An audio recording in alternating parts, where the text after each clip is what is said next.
40 now. Our liberators are the horde mentality there. You can do your typical 5 for 100, or you can do 30 for 520, so there's quite a big discount on that. That's not super helpful for us, though, because we only really have, like, 3 battle line units now, because Vanguard Hunters can count if you've got Lord of Keeler there. Prosecutors with Stormcall Javelins are up from 80 to 100, and that's pretty much it for Stormcast. I don't know, I think we also need to make mention of the fact that a lot of the chariots are now battle line. Yep, chariots are now battle line. That's, I guess, helpful. I don't really like the Slaves to Darkness chariots, so I usually try not to put them in my army, unless I'm trying to tie up Kurnoth Hunters from devouring me. Sure. Well, I have been trying to make a Spooky Ghost army for Night Hunt, and Hex Wraiths can count as battle line now, instead of just running Spirit Hosts, which is really nice. That's pretty nasty. I play Death as well, and I play Deadwalkers, and if they're cheaper, then you can expect me just to have an army of those guys. Oh, you're gonna freaking love this. Zombies are 60 for 320 points with the Horde discount. That's roll. the unit? A unit of 60? A unit of 60 only costs 320 points now. I accept that. I like that. So for 400 points, you could run 60 zombies and a corpse cart. Nice, yeah. That's definitely a plan that I'm going to do. I'm going to at least have 120 zombies. Yep. 2 corpse carts, 2 necromancers. Yeah, that's gonna be a fun little army. So when we do our 2-on-2, yeah, the multiplayer is going to be nasty because, believe it or not, the Deadwalkers are probably the sneakiest unit in the book. Everybody sort of just laughs at their stat line, but you have to understand their buffs. They can get buffed to a hitting on 2 or wounding on 3s, and that is actually stronger than your paladins. Mm-hmm. That's stronger. I mean, there's no rend, but when you have 60 things hitting you, you're probably gonna die. Yeah. Let's dive into the faction allegiance, the changes and the new ones that they added. Allegiance abilities have changed quite a bit. There's, instead of it just being the 4 allegiances of Chaos, Order, Death, Destruction, they've really broken them down into, like, for Death, there's the Flesh Eater Court, now there's the Night Haunt, and for Order, you can pick Seraphon Allegiance specifically. So there's just a lot more subset of the allegiance abilities, and each new subset has their own specific rules. I know for, like, Night Haunt, because I've been wanting them to be good for a long time, they finally have, like, their Cairn Wraiths and Tomb Banshees, which I've always thought were just really mediocre units, can now be treated as, like, wizards. So they're much stronger. So they're very cheap wizards. And they've got all sorts of new things, and we won't get too much into it because we could probably spend a whole episode just talking about it. There's so many changes. The sub-factions with the allegiance abilities and the artifacts, there's a lot. So make sure and check out the army you play, because it's just not the 4 allegiances like you said. Go ahead and tell us about Slaves to Darkness. Yeah, so this allegiance ability, or this allegiance I'm pretty excited about. So as we discussed, when I would play Slaves to Darkness, I'd have to take the generic Chaos allegiance ability. Now this gives me the option to take the Slaves to Darkness allegiance ability, which gives us a couple traits called, one is Aura of Chaos Power. And so as you're placing your slaves on the table, you can choose which faction keyword they have, so Khorne, Slaanesh, Nurgle, etc. Well, now, with this ability, if there's a unit within 6 inches of a Slaves to Darkness hero, whatever benefit that hero gets from having that keyword, that unit can also receive that same benefit. So, for instance, let's say I have a Slave to Darkness hero with the Khorne keyword. Okay, with Aura of Chaos Power, that Khorne hero can reroll all hit rolls of 1. Well, with this ability, I can then choose any Slave to Darkness unit within 6 inches who also gains that ability. All right, so another benefit is called the Eye of the Gods. If a Slave to Darkness hero slays another hero or monster, there's a table that you can roll against, and it will tell you exactly what happens. But let's say you roll a 12. Well, then your hero will actually turn into a demon prince. What I really like about this table is it specifically says the demon prince does not cost reinforcement points in a pitched battle. So They knew what they were doing. they with knew that. what they were doing with that. They knew they needed to address that because that would have ended up in the fat queues or whatever. So just like every other Legion slaves has their own command traits. One I think is kind of cool is Master of Deception. The opposing player must subtract 1 from hit rolls made for attacks that target the general. And then the Slave to Darkness also have their own artifacts. My favorite one in reading these is Mark of the All Favored. In each of your hero phases, you can pick which Mark of Chaos this model has instead of deciding before the battle begins. That's significant because all the keywords give you some kind of a different buff, so you can change that keyword and that buff depending on the situation.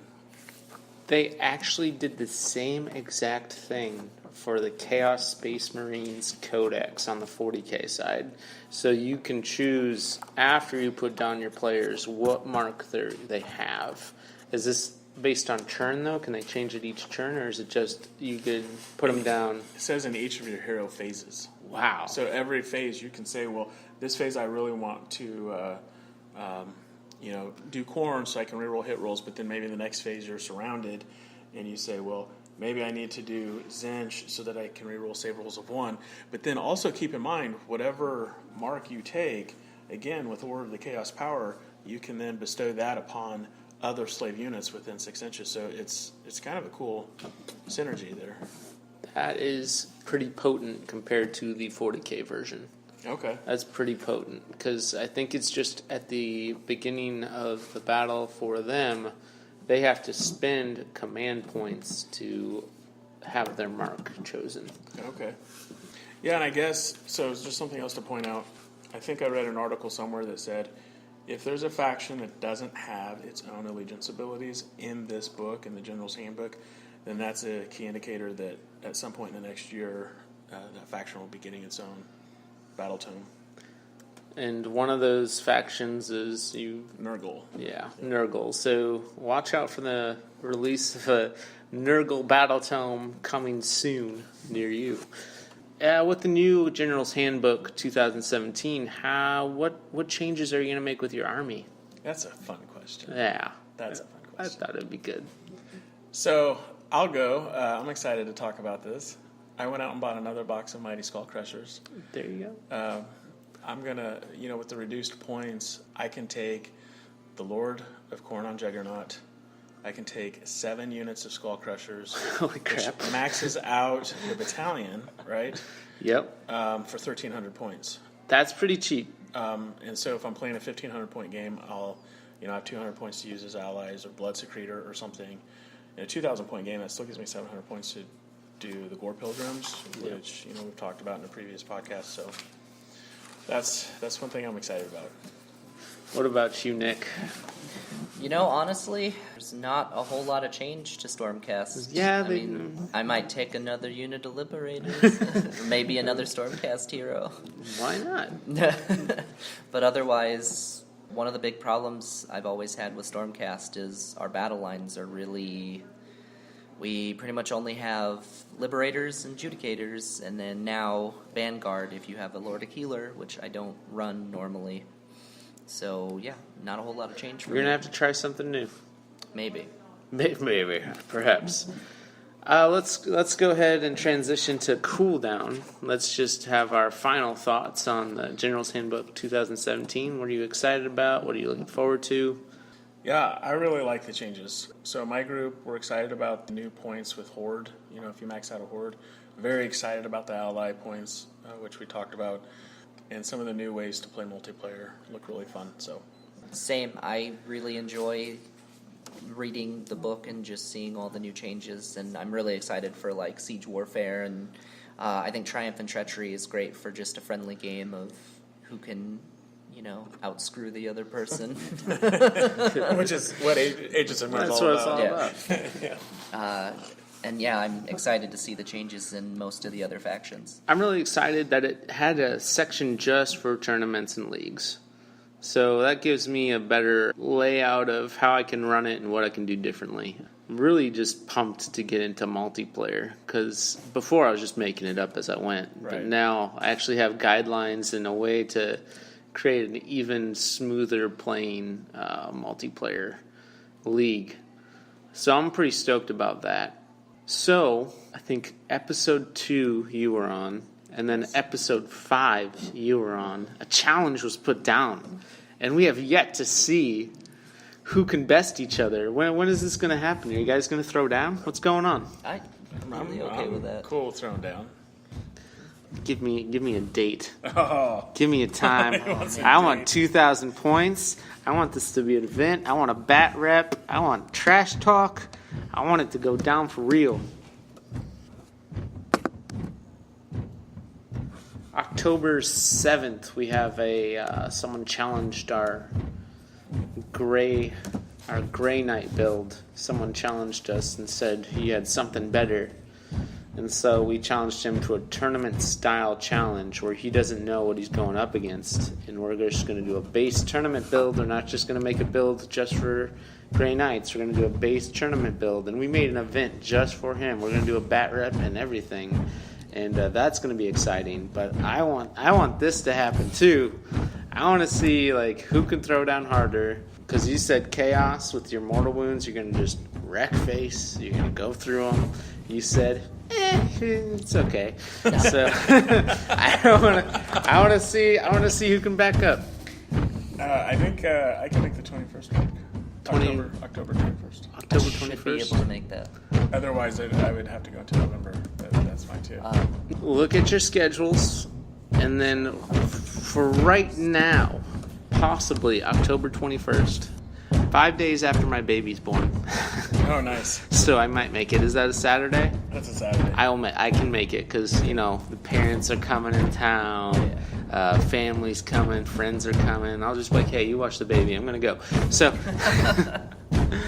I will be there. You guys will be there. Where do you want to do it? Are you more comfortable at Warhammer, or BJ, do you want to do it at your place?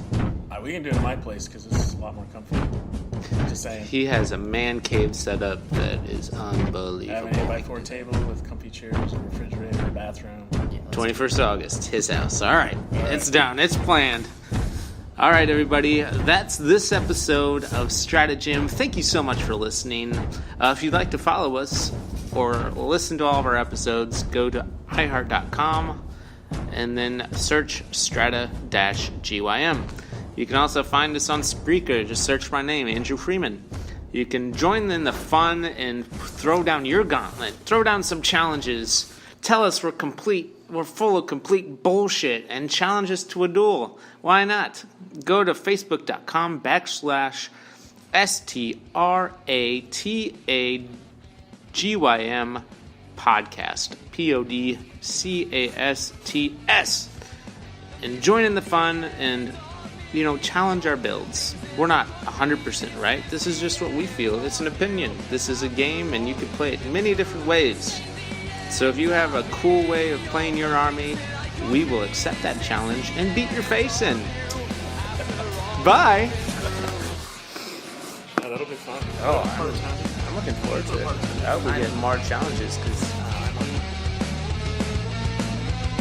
I drive